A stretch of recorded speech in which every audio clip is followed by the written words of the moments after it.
Assalamualaikum warahmatullahi wabarakatuh. Waalaikumsalam warahmatullahi wabarakatuh. Bismillahirrahmanirrahim. Alhamdulillahi rabbil alamin. Wassalatu wassalamu ala ashrafil anbiya'i wal mursalin. Sayyidina wa maulana Muhammadin wa ala alihi wa ashabihil mujahidin at-tahirin, amma ba'du. Saudara-saudara kaum muslimin rahimakumullah. Pada pertemuan kali ini kita akan membicarakan riwayat Nabi Adam alaihi salam. Nabi Adam diciptakan oleh Allah dari tanah dan merupakan manusia pertama serta bapa dari seluruh umat manusia. Pada saat Allah hendak menciptakan Nabi Adam, Allah berkata kepada malaikat, "Inni ja'ilun fil ardi khalifah." Aku akan menjadikan seorang khalifah di permukaan bumi. Malaikat dengan nada sedikit protes berkata, "Ataj'alu fiha may yufsidu fiha wa yasfiku ad-dima' wa nahnu nusabbihu bihamdik wa nuqaddisu lak." Tuhan, apa perlunya engkau ciptakan seorang khalifah di permukaan bumi? Kelak kalau mereka berkembang biak, kerjanya hanya akan melakukan kerusakan, menumpahkan darah, saling bermusuhan satu sama lain. Sedangkan kami, kata malaikat, sudah cukup bertasbih memuji kebesaranmu. Allah kemudian menjawab, "Inni a'lamu ma la ta'lamun." Aku lebih tahu tentang apa yang kalian semua tidak mengetahuinya. Setelah diciptakan Nabi Adam daripada tanah, ditiupkan roh, maka Allah kemudian mengajarkan kepada Nabi Adam berbagai macam ilmu pengetahuan. Wa 'allama Adam al-asma'a kullaha. Kemudian Allah mengajarkan Nabi Adam nama-nama segala sesuatu. Nama merupakan simbol daripada ilmu pengetahuan. Nabi Adam akan dijadikan khalifah di permukaan bumi. Maka dibekali oleh Allah Subhanahu wa taala al-asma'a kullaha, nama-nama segala sesuatu. Yang dimaksud di sini ialah al-ulumal katsirah, ilmu pengetahuan yang banyak. Malaikat pada mulanya protes. Kami kan sudah cukup bertasbih Tuhan. Kami kan sudah cukup memujimu. Untuk apa lagi membuat manusia sebagai khalifah di permukaan bumi? Seolah-olah malaikat tidak setuju. Allah yang maha tahu rahasia segala sesuatu memberikan vonis, aku lebih tahu tentang apa yang kalian semua tidak tahu. Oleh karena Nabi Adam dipersiapkan untuk menjadi seorang khalifah di permukaan bumi, maka dibekali oleh Allah dengan ilmu pengetahuan. Begitu Nabi Adam dan begitu kita. Karena bukan cuma Nabi Adam, kita pun oleh Allah dijadikan sebagai khalifah-khalifah di permukaan bumi ini. Yang nilai kekhalifahan kita bergantung kepada kondisi kita masing-masing. Ada orang yang menjadi khalifah level internasional, menjadi pemimpin dunia Islam. Ada orang menjadi khalifah level nasional saja. Ada khalifah tingkat kota saja. Ada khalifah tingkat kecamatan. Ada khalifah tingkat RW, RT. Sekurang-kurangnya khalifah untuk tingkat rumah tangga masing-masing. Nah, tanpa membekali diri dengan ilmu pengetahuan, jangan berharap kita akan bisa melaksanakan tugas sebagai khalifah di permukaan bumi ini. Apapun saja, Nabi mengajarkan, man aradad dunya fa'alaihi bil ilmi, wa man aradal akhirata fa'alaihi bil ilmi, wa man aradahuma fa'alaihi bil ilmi. Siapa yang menginginkan dunia harus dengan ilmu.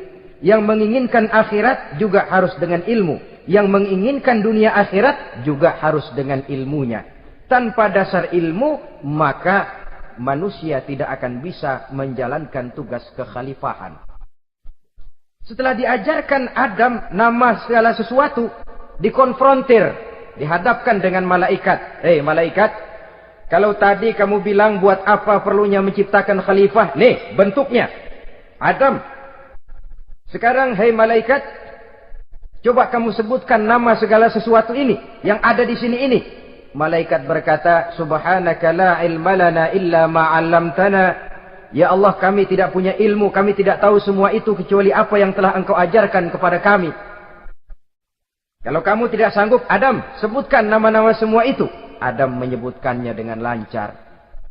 Ketika itulah Allah memerintahkan malaikat untuk sujud kepada Nabi Adam alaihi salam. Sujud di sini bukan sujudul ibadah, sebab sujud ibadah kepada yang selain Allah haram. Tapi sujud di sini sujudut tawadhu' i'tirafan bi fadli Adam. Sujud merendahkan diri sebagai pengakuan terhadap keutamaan dan kelebihan Nabi Adam. Maka orang yang banyak ilmunya lebih utama dari orang yang hanya banyak ibadahnya. Bahkan iblis lebih takut kepada orang alim yang sedang tidur daripada orang goblok yang lagi ibadah. Model ini diceritakan dalam Ihya-nya Imamul Ghazali. Iblis masuk ke masjid mau menggoda orang lagi sholat. Sudah masuk di pojok masjid, dia lihat orang lagi tidur. Ngacir iblis keluar, cepat benar. Pucat mukanya. Ketemu di jalan sama temannya. Kenapa lari, Mas? Kata temannya, saya mau goda orang sholat. Lalu tiba-tiba di pojok masjid saya lihat ada orang lagi tidur. Saya takut betul sama itu orang. Lari saya keluar. Loh, sama yang sembahyang sampean nggak takut, kok sama yang tidur takut bagaimana? Yang tidur itu orang alim. Yang lagi sembahyang itu orang goblok. Oh, godain orang goblok, saya colek juga dia lupa sembahyang. Tapi orang alim ini saya takut betul. Lah kalau diukur dengan malaikat waktu itu Nabi Adam, ibadahnya lebih banyak malaikat, jelas. Sudah bertasbih, sudah bertahmid malaikat. Nabi Adam baru diciptakan. Tapi kenapa Allah perintah malaikat sujud kepada Adam? I'tirafan bi fadli Adam. Keutamaan Nabi Adam. Pantas untuk diserahi tugas sebagai khalifah mengatur kehidupan di muka bumi. Kalau malaikat yang jadi khalifah di dunia ini, nggak rame dunia. Coba, malaikat, material, harta nggak perlu. Seksual nggak perlu. Dunia ini hambar. Justru dunia ini menjadi ramai setelah manusia diberikan fungsi sebagai malaikat, sebagai khalifah oleh Allah Subhanahu wa Ta'ala. Saudara-saudara kaum muslimin rahimakumullah, setelah nyata kelebihan Nabi Adam, maka Allah perintahkan Nabi Adam tinggal di surga dengan segala kenikmatan yang ada di dalamnya. Tapi lantaran sendirian, kesepian Nabi Adam ini. Allah Maha Tahu, maka diciptakannya pasangannya, yaitu Siti Hawa dari tulang rusuk yang sebelah kiri. Sehingga Nabi pernah pesan begini, Istausu bin nisa fa innahunna khuliqna min dhil'in. Hati-hati kamu ngadepi perempuan. Yang tolong dengar nih yang laki-laki, yang perempuan belaga budak aja dulu lah. Hati-hati kamu ngadepi perempuan. Fa innahunna khuliqna min dhil'in, karena perempuan diciptakan dari tulang rusuk sebelah kiri.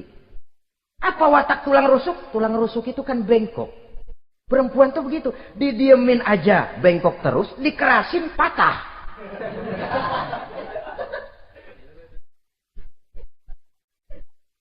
Saudara-saudara, di sini kita ambil satu hikmah bahwa ternyata yang bikin hidup terasa enak karena di sekitar kita banyak orang lain. Bodoh manusia kalau dia merasa bisa hidup sendirian.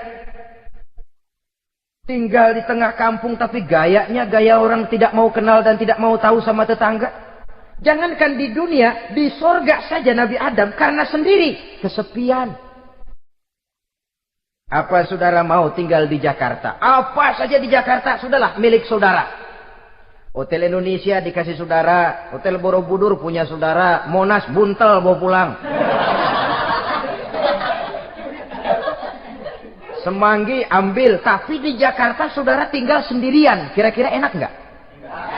ternyata yang bikin hidup terasa nikmat karena di sekitar kita banyak orang lain. Begitulah Allah ciptakan Siti Hawa. Setelah diciptakan Siti Hawa, natur manusiawi. Nabi Adam mau main pegang aja. Kata Allah, hai Adam, jangan kau sentuh sebelum kau bayar maharnya. Maharnya apa ya Allah? Maharnya antusalli ala Muhammadin sallallahu alaihi wasallam. Maharnya kau bersolawat kepada Nabi Muhammad. Manusianya belum lagi diciptakan tapi namanya sudah ada. Nurnya sudah ada. Bahkan dijadikan mas kawin antara Adam dengan Hawa. Karena itu dalam Islam sebenarnya urusan kawin itu bukan yang sulit. Maka jangan dipersulit. Tapi juga jangan digampang-gampangin.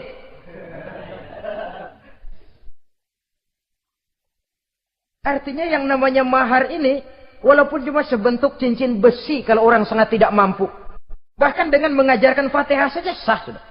Saya terima nikahnya Fulanah binti Fulan, dengan mas kawinnya saya ajarkan dia surah Fatihah. Kalau memang kere betul, tidak punya apapun, sah sudah. Agama ini mudah, karena itu jangan dipersulit, tapi juga jangan digampang-gampangin. Setelah itu Allah memerintahkan, ya Adam uskun anta wa zawjukal jannah. Hai Adam, kau dan istrimu tinggallah dalam surga. Wa kula minha ragadan haitsu syi'tuma. Segala makanan yang ada di dalamnya boleh kau makan. Pakaian yang aneka warna boleh kau pakai. Nikmati seluruh fasilitas yang ada di surga ini. Cuma atuk aja Adam. Yang lain boleh dah. Mau ngapa pakai atuk aja jangan. La taqraba hadhihi syajarah. Jangan kamu dekati pohon khuldi itu. Dekat saja jangan. Apalagi sampai metik. Jangan Adam. Saudara, ma'asyiral muslimin, itulah watak manusia. Kalau ada 10 persoalan, yang 9 boleh, yang 1 tidak boleh, yang tidak boleh yang bikin dia penasaran. Gua pengen tahu ngapa kagak boleh sih. Timbul penasaran. Apalagi iblis selalu berusaha. Sebab pada waktu malaikat disuruh sujud, semuanya sujud kepada Adam. Iblis tidak mau sujud. Tuhan tegur. Iblis, kenapa kamu tidak mau sujud? Mana mungkin Tuhan. Saya akan dibikin dari api, kata iblis. Adam dari tanah. Unsur api lebih mulia dari unsur tanah. Masa saya harus tunduk kepada Nabi Adam? Gengsi dong. Adam kan anak kemarin sore, baru dibikin. Masa saya harus tunduk kepada orang yang macam itu?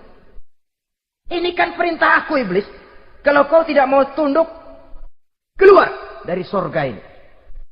Terusir iblis dari surga karena kesombongannya tidak mau sujud kepada Adam. Nah, logika, kalau udah di surga aja sombong diusir, apalagi yang masih tinggal di pinggir kali sombong.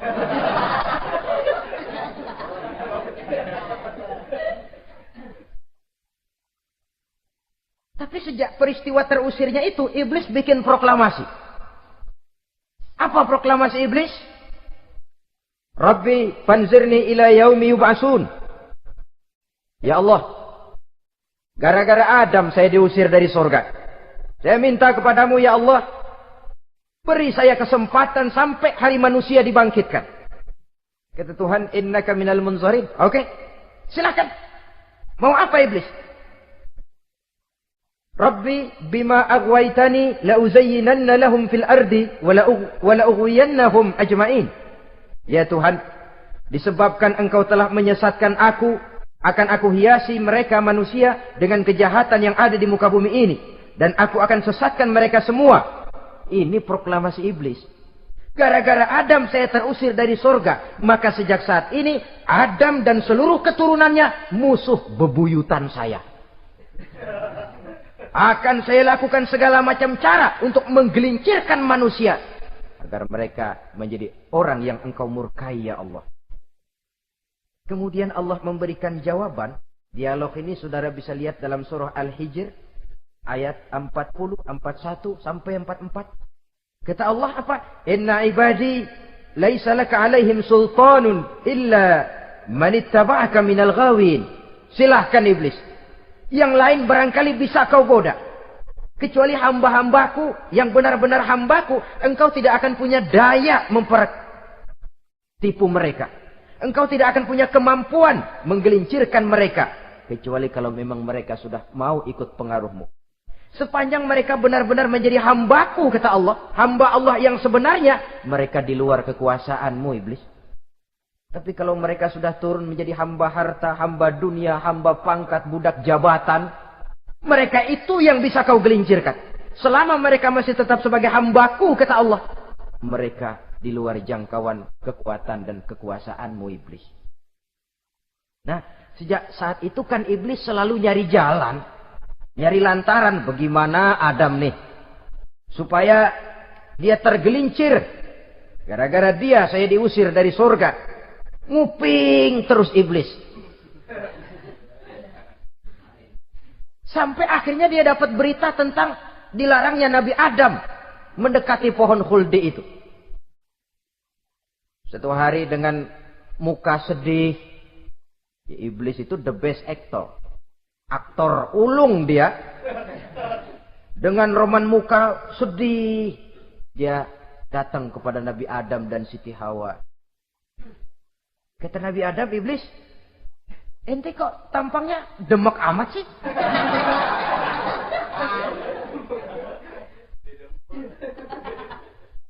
Kenapa begitu sedih? Adam, saya sebenarnya tidak ada yang bikin saya sedih. Cuma saya dapat berita bahwa engkau tidak akan selamanya di dalam surga ini. Wah Adam, kalau engkau bisa tetap tinggal di surga bersama istrimu, alangkah bahagianya saya, kata iblis. Tapi saya dapat kabar, ente nggak bakalan lama-lama di surga. Buktinya ente dilarang makan buah khuldi. Khuldun artinya kekal. Kalau kau makan buah itu, kau akan kekal di surga, Adam. Tuhan nggak pengen, makanya dilarang. Wa qasamahuma inni lakuma laminan nasihin. Untuk memperkuat omongannya, sumpah si iblis. Bener Dam, saya sih ngomong cuma buat kepentingan ente. Saya sayang sama ente. Yang tahu cuma saya dah. Bicaranya seolah-olah untuk kepentingan Nabi Adam. Sebenarnya tujuannya tidak lebih menjerumuskan Nabi Adam. Begitu iblis zaman dulu, zaman Adam. Dan begitu iblis zaman sekarang. Seolah-olah bicaranya untuk kepentingan umat Islam. Tapi sebenarnya tujuannya ngelecehin. Memperdayakan umat Islam. Dia bilang kepada Adam, saya sih cuma ngasih saran Adam, kalau ente pengen selamanya di surga, petik aja tuh buah. Pokoknya beres dah. Itu si Tuhan ngelarang, ya bohongin doang lo.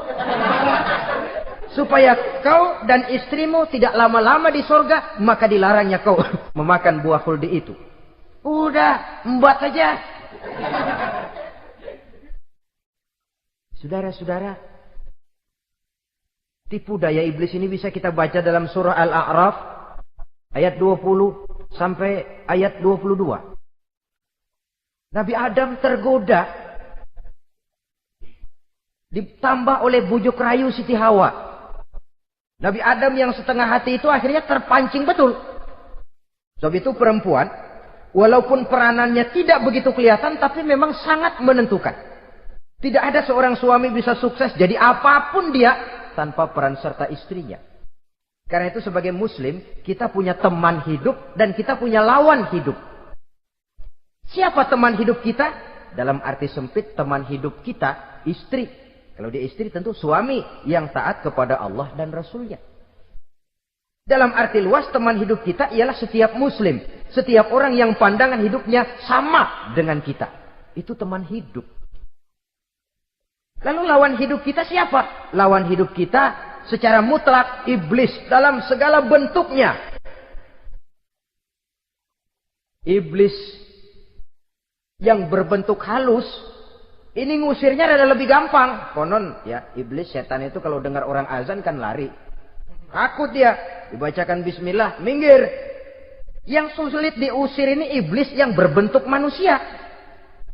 Diazanin nyengir. Gawat ini. Saudara-saudara, ini musuh dalam artian mutlak. Sedangkan musuh dalam artian ideologis, setiap orang yang pandangan hidupnya tidak sama dengan kita. Bahasa langsungnya, setiap orang di luar Islam secara ideologis, ya. Adapun secara manusiawi, kita tetap toleransi, saling menghormati, setuju dalam perbedaan pendapat, kembali kepada prinsip lakum dinukum. Kewajiban saling menghormati sesama manusia, tapi secara ideologis tidak ada kompromi. Begitulah Nabi Adam tergoda. Dan begitulah iblis selalu menggoda keturunan-keturunan Nabi Adam. Sampai kepada kita sekarang ini. Tiap kali kita hendak melakukan berbagai kebaikan, iblis ini mulai bisik, kasar, kusuk, kesek. Saudara tadi dari rumah mau berangkat niat dengerin ceramah macam ini. Apa dikira iblis enggak? Wah, gatal iblis. Kata iblis, alah jangan bertingkah lah dengerin ceramah. Ceramah mah urusan 70 ke atas. Ente masih muda. Berjuang kita. Jihad, bismillah. Tidak, saya mau dengar ceramah. Berangkat kita ke tempat ini. Sampai di sini apa dikira iblis diam? Enggak. Dia bisikin lagi. Iya. Loh, hadir ke sono dah. Cuma nyampe sono. Ngomong aja ngomong dah. Ustadz mah jangan didengerin. Ngomong aja udah. Perang lagi jihad, saya nggak mau ngomong, mau dengerin betul-betul. Kata iblis, iya lo dengerin dah, jangan ngomong, cuman pules.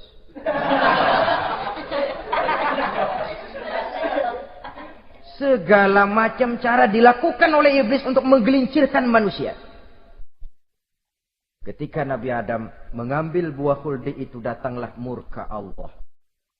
Adam, seolah-olah kalau bahasa kita, kelewatan kamu Adam. Dari belum ada, aku ciptakan kau.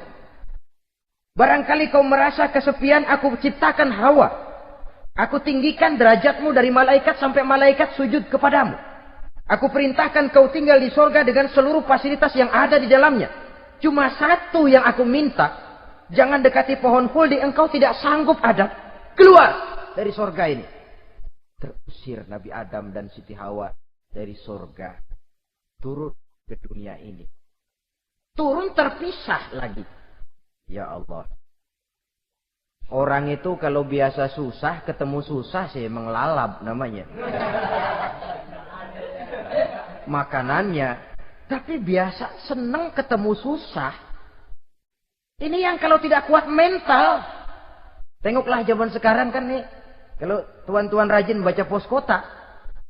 Kayaknya nyawa murah bener. Pasal duit 100. Nyawa hilang. Pasal diputusin pacar, begon ditenggak. Gantung diri pakai tali plastik. Murah betul kelihatannya jiwa itu.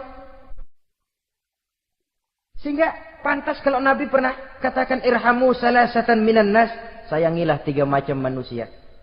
Pertama, azizan zalla, orang mulia yang jatuh hina.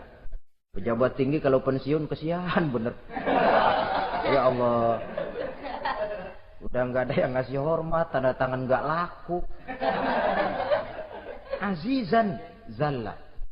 Orang mulia yang jatuh hina. Yang kedua, ghaniyan qad iftaqara. Orang kaya jatuh miskin. Dari hidup serba ada, jatuh melarat. Yang ketiga, faqihan yal'abu bihil juhal. Ahli fikih ngerti hukum tapi dipermainkan oleh orang-orang bodoh yang kebetulan punya kekuasaan. Kalau keluar fatwa sesuai dengan pesan sponsor. Yang halal bisa jadi haram, yang haram dibikin remeng-remeng. Ahli fikih dipermainkan oleh orang bodoh. Kasihan betul. Terpisah Adam dengan Hawa ini.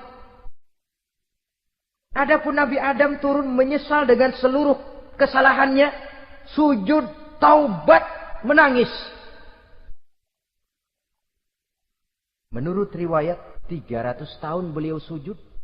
Seraya membaca Rabbana zalamna anfusana wa illam taghfir lana wa tarhamna lanakunanna minal khasirin. Ini doanya Nabi Adam. Ya Allah, kami telah zalim kepada diri kami sendiri. Andai kata engkau tidak kasihan, tidak memberikan ampun kepada dosa yang kami lakukan, sungguh kami termasuk ke dalam golongan orang-orang yang rugi. Ini yang dibaca Nabi Adam dalam taubatnya. Di akhir taubatnya, Nabi Adam munajat kepada Allah, "Ya Allah, dengan kebesaran Muhammad, ampunilah dosa saya." Allah tegur, "Kaifa araftahu ya Adam, walam akhluqhu?" Dari mana kau bisa tahu nama Muhammad Adam, padahal aku ciptakan saja belum manusianya? Kata Nabi Adam, "Pertama, ketika engkau ciptakan saya, engkau tiupkan ruh ke dalam jasad saya, terbuka mata saya memandang ke bawah arasmu, di sana nampak dengan jelas tertulis di kaki arasmu, La ilaha illallah Muhammadur Rasulullah. Taulah saya bahwa Muhammad ini orang yang paling dekat dengan engkau ya Allah, sampai namanya bergandengan dengan namamu di kaki arasmu. Yang kedua, ketika saya hendak menyentuh Hawa, kau juga yang mengatakan jangan kau bayar maharnya sebelum kau bersolawat kepada beliau." Saudara hadirin yang saya hormati, Nabi Adam diterima taubatnya oleh Allah. Kemudian dipertemukan kembali dengan Siti Hawa setelah sekian lama berpisah. Pertemuan itu terjadi di satu dataran luas, di satu padang yang luas, yang sampai sekarang dinamakan dengan Padang Arafat. Tempat para ibadah haji melakukan wukuf, yaitu puncak pelaksanaan ibadah haji. Dan pertemuan itu sendiri terjadi di atas sebuah bukit kecil yang diabadikan dengan nama Jabal Rahmah di kawasan Arafat itu. Di atas Jabal Rahmah itu ada satu monumen kecil untuk mengabadikan pertemuan Nabi Adam dengan Siti Hawa. Lalu tinggallah keduanya di permukaan bumi ini. Oleh Allah diberikan karunia keturunan yang banyak. Dan tiap kali lahir kembar. Kembarnya laki perempuan, laki perempuan, laki perempuan. Dari sinilah berkembang biak manusia. Di mana di zaman Nabi Adam perkawinannya silang. Karena tentu tidak ada manusia lain. Perkawinan silang itu artinya, kalau si A dan B, A ini laki, B perempuan, kemudian lahir kembar kedua antara C dengan D, maka begitulah yang A dikawinkan dengan D, yang C dikawinkan dengan B. Perkawinan silang. Tidak boleh perkawinan yang kembar sama di waktu dilahirkan. Nah, di antara putra-putra Nabi Adam yang kemudian juga membuat sejarah, yaitu Habil dan Qabil. Habil, saudara kembarnya namanya Labuda, perempuan. Qabil, saudara perempuannya Iklimah. Menurut hukum perkawinan waktu itu harus silang.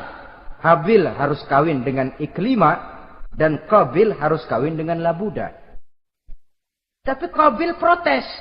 Dia kepengen kawin dengan saudara kembarnya sendiri. Dalam arti yang sama-sama dilahirkan dengan dia, yaitu Iklimah. Kenapa? Karena kebetulan rupa Iklimah ini lebih cantik daripada Labuda. Protes kepada ayahandanya Nabi Adam. "Abah, saya tidak terima, saya harus kawin dengan Iklimah." "Tidak Qabil, kamu harus kawin dengan Labuda." "Gak mau." "Kenapa dengan Labuda? Kurang kece."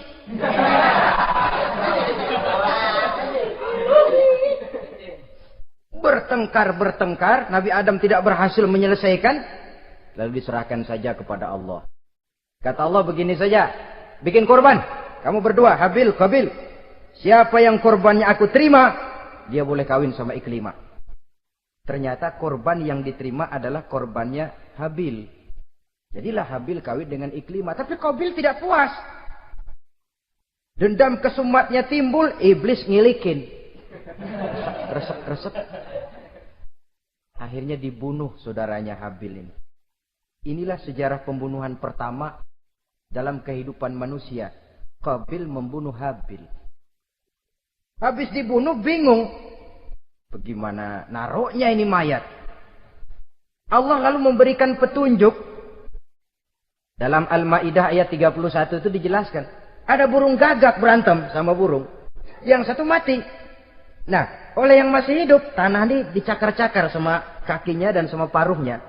Sehingga berbentuk lubang, bangkai saudaranya itu dimasukin ke lubang itu, lalu diuruk lagi pakai tanah. Oleh cakar kakinya dan paruhnya itu. Sehingga Qabil, cara ini bisa. Itulah sejarah penguburan pertama dalam perkembangan manusia. Oleh karena itu, Nabi memberikan penjelasan, man sanna sunnatan hasanatan falahu ajruha wa ajru man amila biha wa fi riwayatin wa ajru man tabi'aha. Siapa orang yang melakukan satu kebajikan, dia akan mendapat pahala dan pahala dari orang-orang yang mengikuti kebaikannya. Misalnya saudara membentuk pengajian, ramai pengajian saudara, 1000 orang yang datang ngaji, 1000 orang saudara dapat pahala. Sponsor kebaikan. Sebaliknya, wa man sanna sunnatan sayyi'atan falahu ismuha wa ismu man amila biha, ay wa ismu man tabi'aha. Siapa yang memulai suatu kejahatan, dia akan mendapat dosa dan dosa dari orang-orang yang melakukan atau mengikuti kejahatannya. Umpamanya saudara mengadakan pesta. Lalu dalam pesta itu terjadi segala macam maksiat. Maka seluruh maksiat yang terjadi malam itu di tempat itu, saudara ikut dapat dosanya. Kenapa? Sponsor. Tiap kali ada pembunuhan, Qabil dapat andil dosa. Kenapa? Sponsor. Tapi kalau 2 orang muslim, ini masalahnya Habil nggak ngelawan kan, dibunuh. Tapi kalau 2 orang muslim berkelahi, kata Nabi apa? Apabila 2 orang muslim saling berbunuh-bunuhan, maka al-qatil wal maqtul finnar. Baik yang membunuh ataupun yang dibunuh, dua-duanya neraka. Sahabat heran, ya Rasul, kalau yang ngebunuh masuk neraka pantas, tapi ini yang dibunuh kenapa neraka juga? Soalnya sama-sama niat, cuman keduluan aja. Itu kan masalahnya. Andai kata dia nggak terbunuh, dia yang akan membunuh. Niat itu sudah ada. Nah kalau Habil ini dia tidak punya niat membunuh, dia memang dibunuh oleh Qabil. Saudara-saudara kaum muslimin rahimakumullah. Lalu dari situlah berkembang biak keturunan Nabi Adam alaihi salam. Sehingga dengan demikian bisa kita katakan sebagai satu konklusi. Pertama, bahwa manusia adalah makhluk Allah yang menempati kedudukan tertinggi. Dan berasal dari Nabi Adam sebagai manusia pertama. Dengan malaikat sekalipun, manusia sebenarnya lebih tinggi. Kapan? Kalau dia tetap benar-benar sebagai hamba Allah. Yang membekali diri dengan ilmu pengetahuan. Laqad khalaqnal insana fi ahsani taqwim. Kami ciptakan manusia dalam bentuk yang paling baik. Dan ketinggian manusia itu tidak ditentukan oleh bahan-bahan dari mana manusia diciptakan. Tapi ditentukan oleh adanya roh yang ditiupkan ke dalam jasadnya. Dan kemampuan yang ditimbulkan oleh nilai-nilai rohaniah tadi. Kalau secara biologis kita ini semua bahannya sama. Dari saripati mak tanah yang menghasilkan buah yang dimakan oleh mak bapak kita. Membentuk hormon, menghasilkan sperma. Terjadi kerjasama yang baik antara ibu dan bapak.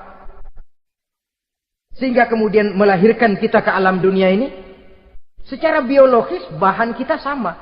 Dan tidak itu yang menentukan ketinggian manusia. Walaupun keturunan juga mempengaruhi. Sebab sekarang ada istilah ramai orang bicara bayi tabung. Dan majelis ulama sudah memberikan fatwa kalau spermanya itu berasal dari sang bapak. Tidak jadi masalah. Tapi kalau dari orang lain, haram. Yang lebih celaka lagi di negara maju, tidak lewat proses alam rahim. Jadi dalam satu tabung yang diberikan suhu yang mirip dalam kandungan, di situ dipertemukan antara sperma, air mani laki-laki, dengan ovum, air mani perempuan. Diberikan suhu yang mirip dalam kandungan, dan itu diharapkan bisa menghasilkan manusia lewat tabung kaca itu. Saya tidak sanggup bayangkan kalau sekarang orang tanya asal-usul kita, kan kita masih enak jawab. Kamu anak siapa? Oh, bapak saya Fulan, ibu saya Fulana. Oh, kenal saya. Tapi manusia yang akan datang kalau proyek ini berhasil. Bapakmu siapa? Enggak tahu, saya dulu keluar dari tabung, Pak. Rendah betul martabat manusia. Sama saja dengan ada perempuan pernah protes, Pak, Islam itu enggak adil katanya. Kenapa? Masa dalam Islam laki-laki boleh kawin lebih dari satu, tapi perempuan nggak boleh kawin lebih dari satu? Supaya sama-sama adil, boleh dong perempuan punya laki lebih dari satu. Saya bilang, justru disitulah Islam itu hendak menjaga martabat manusia. Kalau seorang suami punya istri empat-empatnya lalu hamil, bapaknya jelas. Tapi kalau perempuan satu punya suami 4, lalu hamil, bapaknya yang mana ya?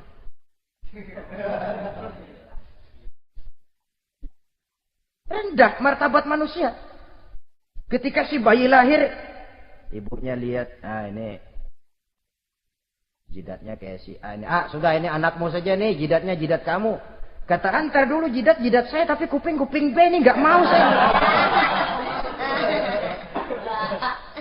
Terkatung-katung si anak tanpa tahu kemana dia mesti manggil bapak.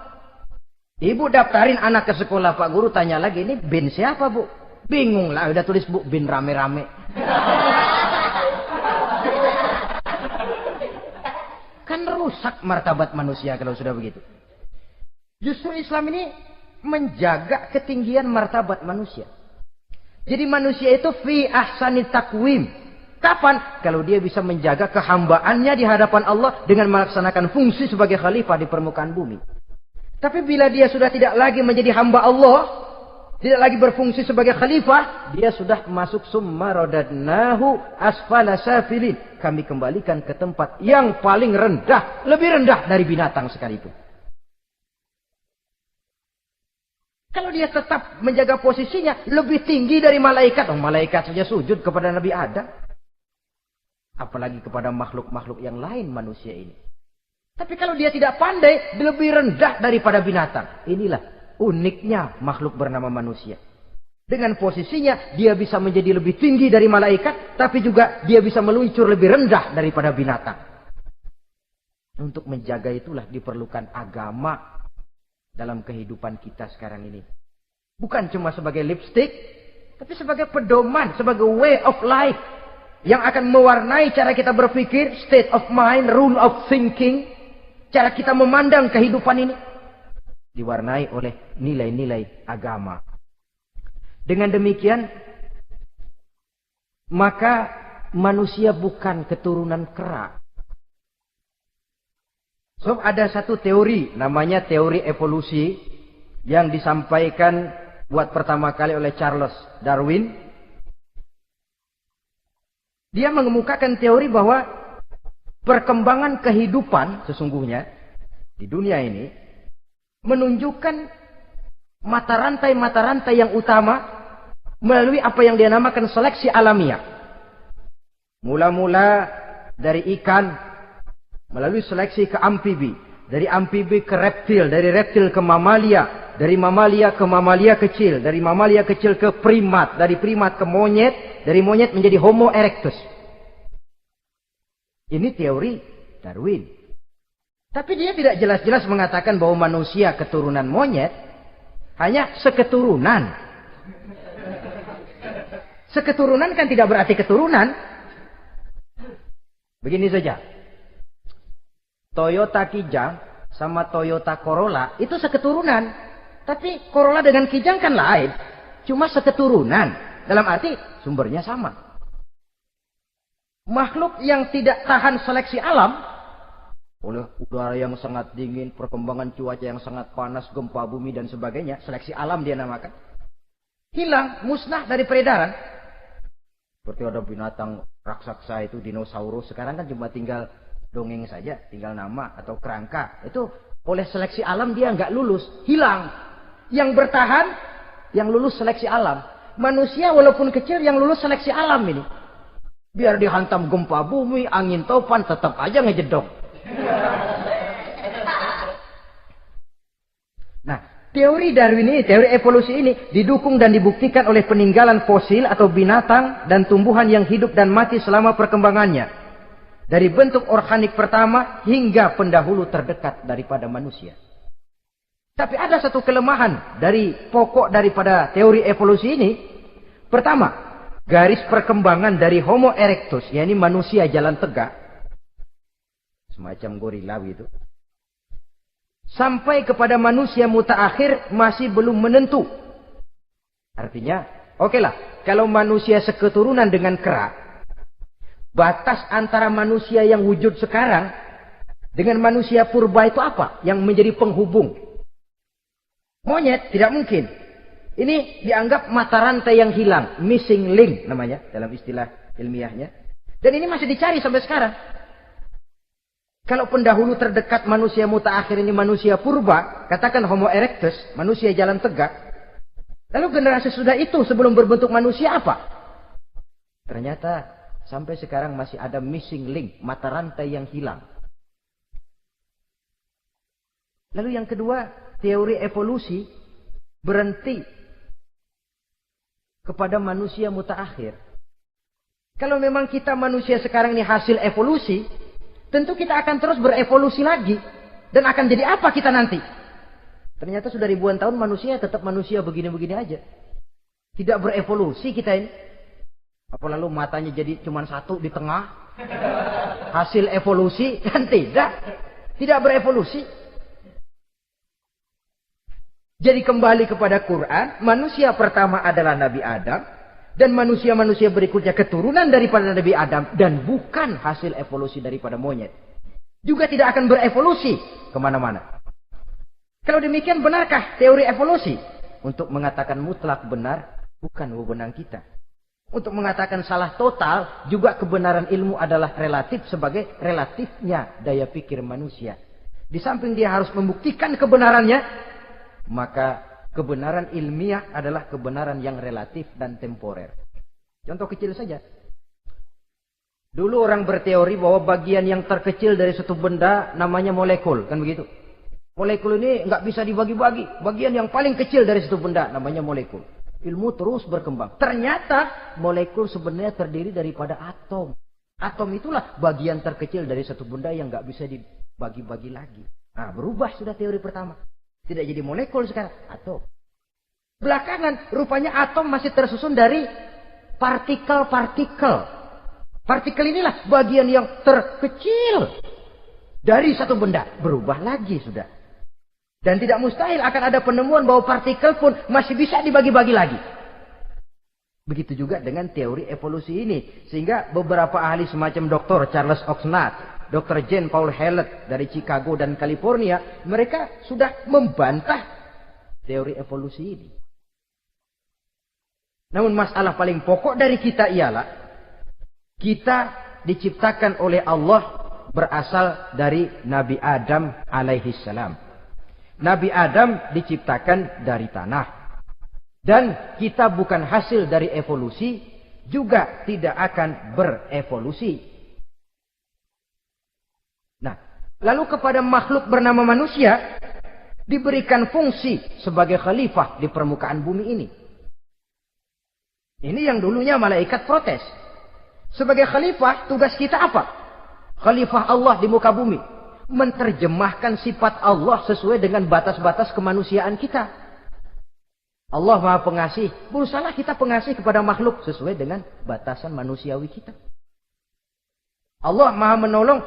Ringan tanganlah kita menolong orang yang memerlukan sesuai dengan batas kemampuan kita. Fungsi khalifah.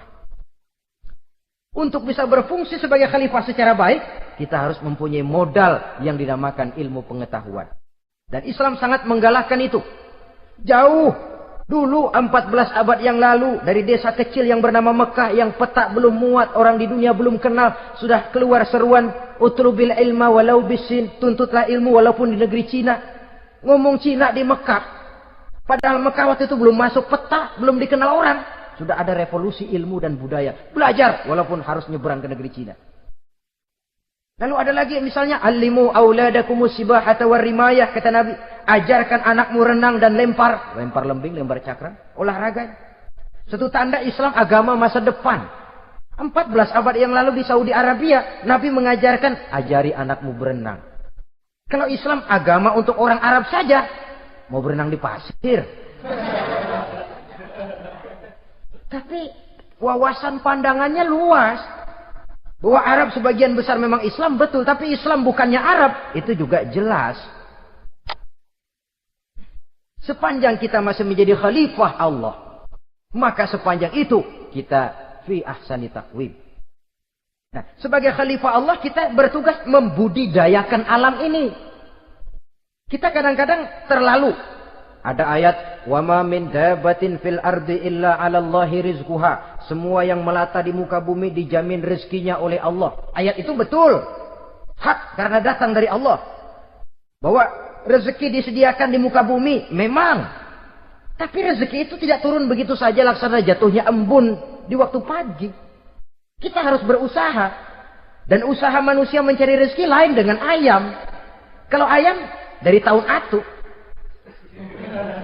Jadi rezekinya tuh modalnya cuma ceker patok. Coba. Dari tahun 1 ayam, asal punya ceker, punya patok, sudah dapat rezeki dia. Nggak perlu masuk TK, SD, SMP. Tapi manusia cari rezeki, apalagi zaman sekarang. Persaingan hidup tajam, lapangan kerja sulit, tensi ekonomi tinggi. Masuk sekolah urusan, tamat sekolah urusan. Kadang-kadang dilema juga. Masuk perguruan tinggi negeri sulitnya setengah mati kayak unta masuk ke lubang jarum. Masuk perguruan tinggi swasta yang favorit biayanya selangit. Artinya tanpa membekali diri dengan ilmu, keahlian, skill, kemampuan, fungsi sebagai khalifah sulit untuk bisa kita laksanakan. Saudara-saudara kaum muslimin yang berbahagia. Kalau fungsi khalifah ini mampu kita laksanakan, iblis putus asa sudah. Sebagai khalifah, di satu pihak kita menyembah hanya kepada Allah, di lain pihak kita membudidayakan alam ini. Ada apa sih di perut bumi? Minyak, gas, timah, emas. Ada apa sih di lautan? Pelajari lewat oceanografi, membudidayakan alam. Air sungai supaya arusnya nggak mengalir mubazir. Ada manfaatnya, bisa menimbulkan energi yang menghasilkan tenaga listrik. Bisa mengairi persawahan, irigasi. Bikin apa? Bikin dam, membudidayakan alam. Tapi juga mengislamkan budidaya itu. Bahasanya mengkulturkan natur, mengislamkan kultur. Membudidayakan alam dan mengislamkan budi dan budaya manusia itu. Sehingga apapun yang kita kelola dari alam ini nantinya akan untuk menunjang tugas sebagai khalifah, sujud kepada Qadhi Rabbul Jalil. Saudara-saudara, maka bersyukur kita. Oleh Allah dijadikan manusia. Tidak pesan, terima beres, cantik. Dari segi biologis maupun psikologis, tidak ada makhluk secantik manusia. Dibekali dengan agama, di samping akal. Sehingga agama membimbing akal agar sampai kepada kebenaran yang hakiki. Kita sebagai keturunan Nabi Adam memegang fungsi khalifah. Jadi jangan main-main loh. Kita ini turunan Nabi, betul ini. Saudara-saudara yang hadir semua di depan saya ini, termasuk saya, kita gini, turunan Nabi kita ini. Nabi Adam. Jangan main-main loh. Turunan Nabi gini-gini. Nabi Adam. Sayang kalau posisi yang tinggi kita tidak melaksanakan fungsi yang tinggi. Sayang betul. Sebab itu manusia harus adil kepada dirinya. Dalam arti menjaga diri dari sesuatu yang bisa menghancurkan ketinggiannya dalam pandangan Allah.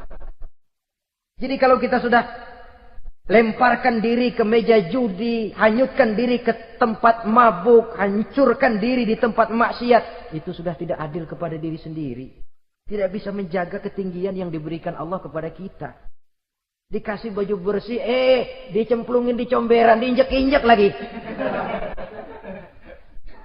Kita ini diciptakan fi ahsani taqwim. Masa mau turun berbuat seperti binatang, itu makhluk rendah? Masa mau mengikuti tipu dayanya iblis, dia sudah proklamasikan bahwa itu musuh bebuyutan kita?